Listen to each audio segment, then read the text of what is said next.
سورہ فاتحہ شریف کی وسعتیں۔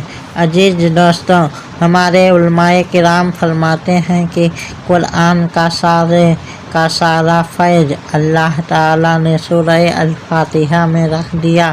یعنی قرآن کی تعلیمات کو اگر مختصر دیکھنا چاہتے ہو تو انہیں قرآن کی سورہ فاتحہ میں تلاش کرو، جو کریم رسول صلی اللہ علیہ وسلم خود مومنوں پر احسان بن کر تشریف لائے ہیں۔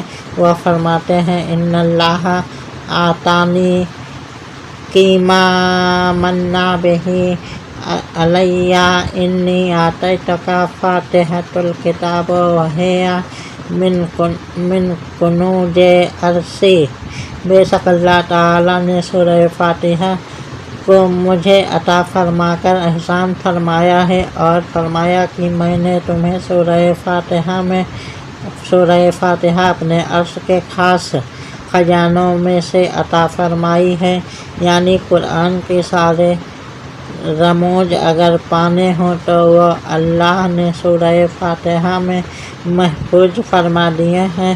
اس بے مثال سورت کو فاتحہ کہا جاتا ہے، ام القرآن کہا جاتا ہے، ام الکتاب کہا جاتا ہے، فاتحۃ القرآن کہا جاتا ہے، سورۃ الصافیہ کہا جاتا ہے، سورۃ الراقیہ کہا جاتا ہے، سورۃ الواقعہ کہا جاتا ہے، سورۃ الکافیہ کہا جاتا ہے، فاتحۃ القرآن کہا جاتا ہے، اساس القرآن کہا جاتا ہے، سورۃ الصلاۃ کہا جاتا ہے، سورۃ الصفا کہا جاتا ہے، سورۃ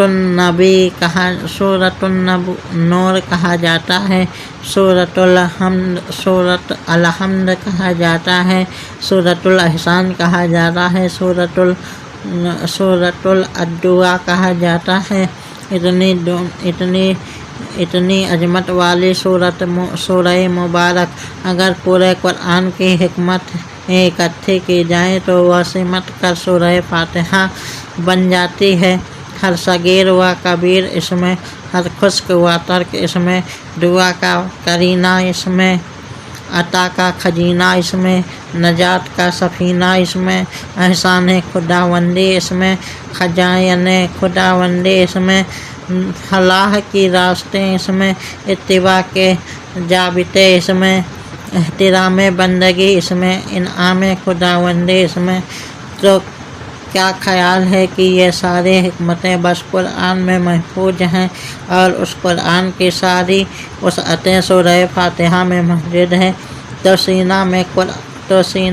سینہ میں قرآن آیا اس سینہ پاک کی حکمتوں کی وسعتوں کا اندازہ کون کر سکتا ہے۔ اللہم صلی علی محمد وعلی آل محمد صلی اللہ علیہ وسلم۔